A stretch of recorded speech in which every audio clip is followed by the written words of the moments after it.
Olá a todas as turmas dos nonos anos da Escola Eliasildo Inocente Blanco. Sou o professor Donizete, professor de Educação Física de vocês. Vamos iniciar o nosso conteúdo, que são atividades físicas adaptadas. Vamos lá, galera? Essa imagem eu coloquei com a intenção provocativa mesmo, tá? Percebam que nesta imagem nós temos um olhar, dentro deste olhar nós temos o mapa mundi e a frase "por que eles são invisíveis". A intenção aqui é de que crie uma reflexão no estudante, que crie uma reflexão em vocês acerca de como nós, num todo, não enxergamos essas pessoas na sociedade. E isso afeta diretamente as políticas públicas de inclusão e principalmente as pessoas com deficiência, obviamente, e os seus familiares. Para mim, todos são iguais. Aonde está a igualdade? Quando eu digo que para mim todos são iguais, eu não estou considerando a diversidade humana, eu não estou considerando a riqueza que é a diversidade humana. Olhem só, a partir da nossa condição humana surgem as diferenças, ou seja, todos nós somos humanos, e a partir da nossa humanidade surgem as diferenças, essa riqueza que é a diversidade humana. E dentro da diversidade humana também se encontra a pessoa com deficiência, ou as pessoas com deficiência. E essas pessoas precisam ser respeitadas, a deficiência precisa ser considerada como parte da diversidade humana, e assim melhorar as políticas públicas de inclusão a partir dessa visão, deste conhecimento. Seja bem-vindo ao universo de possibilidades. Bom, galera, agora nós vamos estudar um pouco da história relativa às pessoas com deficiência, tá? Por que precisamos estudar a história relativa às pessoas com deficiência? Porque nós estamos estudando atividades físicas adaptadas. Nós estamos estudando os esportes adaptados, tá certo? Então, precisamos compreender como foi o processo evolutivo dos esportes adaptados, das atividades físicas adaptadas, para compreendermos o nosso presente e interferirmos no nosso futuro. Então, vamos lá? Embora seja recente a abertura das instituições educacionais preparadas para atender as pessoas com deficiência, já havia relatos de tratamentos com a utilização da atividade física ou do exercício como tratamento médico e terapia. Olha só que interessante, né? Existem indícios que o exercício terapêutico surge na China por volta de 3.000 anos antes de Cristo. Nos séculos 19 e 20, destacaram-se 5 importantes períodos relativos à pessoa com deficiência. Primeiro período. Muitos indivíduos com deficiência já estavam em instituições, em grande parte com vínculos religiosos, sendo atendidos por pessoas com boa vontade, surgindo as atividades físicas para auxiliá-los. Gente, as pessoas que atendiam nessas instituições com vínculos religiosos, essas pessoas, elas não tinham o devido conhecimento científico para lidar com essas pessoas, para tratar ou cuidar dessas pessoas, mas elas tinham boa vontade. No entanto, as instituições religiosas também passaram a fazer uso das atividades físicas para auxiliar essas pessoas. Percebam aí na imagem, né? Algumas pessoas com deficiência ao redor, um padre, né? No caso, auxiliando essas pessoas. Segundo período, a Revolução Industrial. A Revolução Industrial, ela contribuiu para ressaltar a deficiência como algo negativo, devido à ideia de que a pessoa com deficiência, ela não operaria uma máquina com a mesma qualidade de uma pessoa sem deficiência. Ou seja, a Revolução Industrial, dentre outros aspectos, ela enfatizava muito a questão do vigor físico, Sendo assim, contribuiu negativamente com o processo de inclusão e enfatizou ainda mais, fortaleceu o processo de exclusão da pessoa com deficiência. Terceiro período, de 1900 a 1920, Primeira Grande Guerra Mundial. Aumentou muito o número de pessoas com deficiência no mundo. Alguns países europeus começaram a utilizar a ginástica corretiva remediativa para auxiliar essas pessoas. Surge também a maior potência mundial, os Estados Unidos da América, que explorava a guerra, fornecendo armas e alimentos para os dois lados. Bom, pergunta: por que aumentou muito o número de pessoas com deficiência no mundo? Aumentou devido às mutilações sofridas na guerra, as lesões e mutilações sofridas em guerra. Então, alguns países europeus buscaram, através da ginástica corretiva remediativa, auxiliar essas pessoas de alguma forma para que elas melhorassem a qualidade de vida. Foi também nesse período, no terceiro período, que os Estados Unidos despontou como a maior potência mundial, fornecendo, explorando, de certa forma, fornecendo armas e alimentos para ambos os lados da guerra. Aqui vocês podem visualizar alguns soldados feridos em guerra, com, obviamente, bem claro, né, as lesões, mutilações nos membros inferiores. Acima, alguns soldados em pé, também com alguma deficiência adquirida em guerra. Quarto período, 1920 a 1950. Temos aí também a Segunda Grande Guerra Mundial. O governo estadunidense preocupa-se em resgatar a autoestima do soldado que adquiriu alguma deficiência na guerra. Surge assim o esporte adaptado, através de atividades recreativas.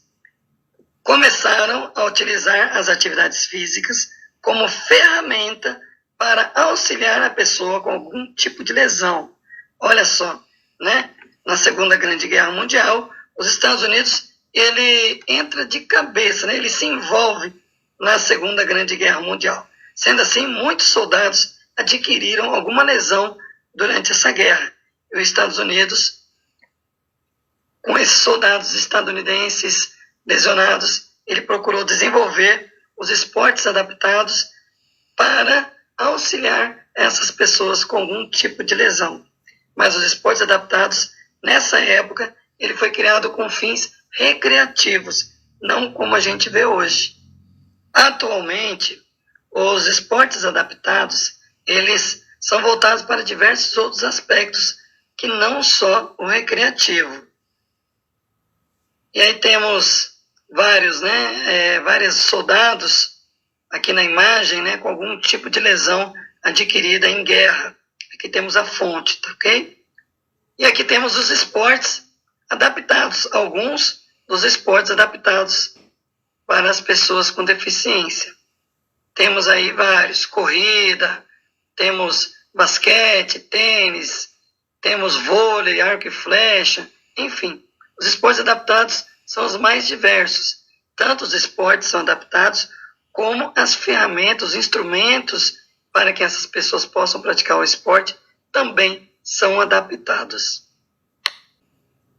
Quinto período, 1950 a 1970. Família Kennedy. Família Kennedy subiu à presidência dos Estados Unidos e surgiu com o termo I can, you can. Eu posso, você pode. A partir dessa ideia dos Estados Unidos, o Brasil passou a investir em instituições, como, por exemplo, a PAI e a CD. Temos também a Pestalozzi, onde também recebem contribuição social governamental. Baseando-se no primeiro time de basquetebol adaptado dos Estados Unidos da América e na instituição inglesa Stoke Mandeville, essa instituição inglesa foi a que deu origem aos esportes paralímpicos, tá, gente? Bom, essa ideia também é trazida e agregada aos esportes adaptados no Brasil. No Brasil, em 1958, foram fundados o Clube de Paraplégicos, em São Paulo, e o Clube do Otimismo, no Rio de Janeiro. Os programas eram denominados ginástica médica e tinham a finalidade de prevenir doenças, utilizado tanto para exercícios corretivos como exercícios de prevenção. Vemos aqui, gente, que o processo de inclusão ainda não estava acontecendo. Os esportes adaptados ainda não eram vistos também como uma ferramenta de inclusão social, mas já era um passo bem grande para a inclusão. Em 1970, surge o termo educação física adaptada. Mais ou menos na década de 80, foi institucionalizada a educação física adaptada nos cursos de educação física do Brasil. A USP foi a primeira universidade a incorporar o curso de educação física adaptada, em meados da década de 80. A educação física adaptada, ela é uma parte da educação física. E os objetivos da educação física adaptada são os estudos e, através dos estudos, a intervenção de um profissional no universo das pessoas que apresentam diferentes e peculiares condições para a prática das atividades físicas.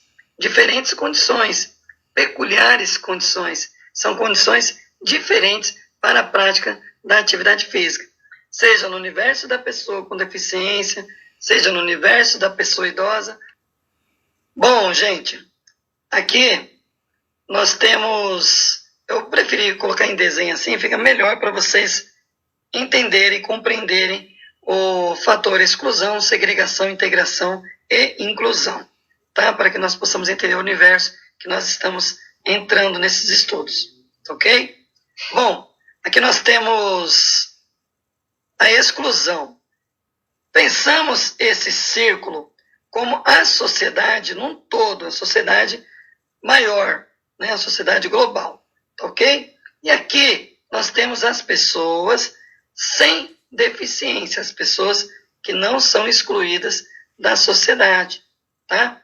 E aqui do lado de fora nós temos as pessoas com deficiência. Essas pessoas, elas são excluídas da sociedade. Elas não agem, não interagem na sociedade. Por isso é chamado exclusão. Elas são excluídas da sociedade. Tá certo? Aqui nós temos a segregação. Voltando aqui na exclusão, antigamente, essas pessoas com deficiência, a sua maior parte estavam nas suas casas, nas suas residências, principalmente devido a fatores sociais que levavam essas pessoas à exclusão, como, por exemplo, os pais, as famílias não eram orientadas sobre os seus direitos. Muitos eram associados a outros fatores que levavam à exclusão, tá? Principalmente o fator de classe social, que levavam essas pessoas à exclusão da sociedade e a falta de conhecimento da sociedade em torno das pessoas com deficiência. Segregação. Na segregação, ainda temos aqui as pessoas que agem e interagem na sociedade. E, dentro das instituições, as pessoas segregadas, as pessoas com deficiência, estavam segregadas nas instituições. Ok? Isso aqui a gente pode levar para uma maior discussão. Podemos discutir também fatores sociais, relações de gênero, enfim, tá? Tudo isso aqui está relacionado também a fatores sociais, relações de gênero, enfim, racismo, né? Cor da pele, enfim, ok? Mas aqui nós estamos trabalhando com atividades adaptadas e a pessoa com deficiência, para que nós possamos entender como que essas pessoas eram segregadas nas instituições e não participavam do ambiente social, das ações sociais da sociedade no todo. Temos aqui a integração. O que é a integração? A pessoa com deficiência, ela já está dentro da sociedade maior, né? As pessoas que interagem, ela já está aqui, mas ela ainda está apenas integrada a esse ambiente social. Ou seja, quando ela é integrada nesse ambiente social, ela é obrigada a interagir, ela é obrigada a se adaptar, a se adequar à sociedade maior. E não há uma relação de troca entre os pares, entre as pessoas dessa sociedade. Ou seja, essa pessoa com deficiência, aqui nesse pequeno círculo, ela não está interagindo com os demais, tá? Ela não está interagindo com as demais pessoas sem deficiência. Então, ela está sendo apenas integrada e não incluída. Hoje, vemos muito isso aqui acontecer, por exemplo, no ambiente escolar, quando um professor não permite, de certa forma, que o aluno com deficiência ele participe das ações dentro da sala de aula. Aquele professor, por exemplo, que quando o aluno entra, o aluno com deficiência, ele dá um desenho para o aluno fica pintando ali no canto e não participa da aula, não aprende o conteúdo, né? Não participa do conteúdo. Na aula de educação física, por exemplo, quando um professor de educação física leva o aluno cadeirante, né, ou deficiente visual para a quadra e não permite que ele participe com os demais, ou quando vai participar, são atividades restritas. Por exemplo, vai participar num jogo de basquete, numa aula, por exemplo, de passe de basquete, né, ou arremesso na cesta de basquete. E aí ele fica apenas de lado assistindo ou com o apito apitando o jogo, né? Ou aqui o deficiente visual, ele não tem uma atividade para esse aluno com deficiência visual. Se está praticando passe do basquete, por exemplo, com os demais alunos sem deficiência, é necessário que esse aluno também com deficiência visual, ele vivencie, pratique o passe da mesma, não vai chegar a ser da mesma forma, mas dentro das condições, dentro das limitações, dentro das potencialidades que essa pessoa tenha. Então, aqui no caso, essas pessoas com deficiência, elas estão apenas sendo integradas, elas não estão sendo incluídas, ok? Aqui na inclusão, no processo de inclusão, as pessoas com deficiência, elas estão interagindo com os seus pares sem deficiência. Ou seja, aqui ela age e interage. Aqui ela tem autonomia. Autonomia está relacionado a tomadas de decisão. Aqui ela pode falar, eu vou para tal lugar, eu vou fazer isso, eu vou fazer aquilo. E ela se relaciona com os demais. Tá certo? Então aqui há a inclusão. Na inclusão, a pessoa com deficiência, ela precisa interagir no ambiente social. Lembrete, não existe doença sem cura. Existe doença cujo tratamento ainda não foi encontrado. O processo de inclusão passa obrigatoriamente pelo respeito às diferenças individuais. Falamos isso lá no início dos nossos slides. Aqui nós temos as referências bibliográficas. Caso vocês queiram pesquisar, sintam a necessidade de pesquisar, aqui estão as referências bibliográficas. Aqui estão as referências bibliográficas das imagens, o site onde eu tirei algumas imagens. E é isso aí, galera. Espero que vocês tenham aproveitado a aula e até a próxima. Fiquem com Deus e Ele com vocês.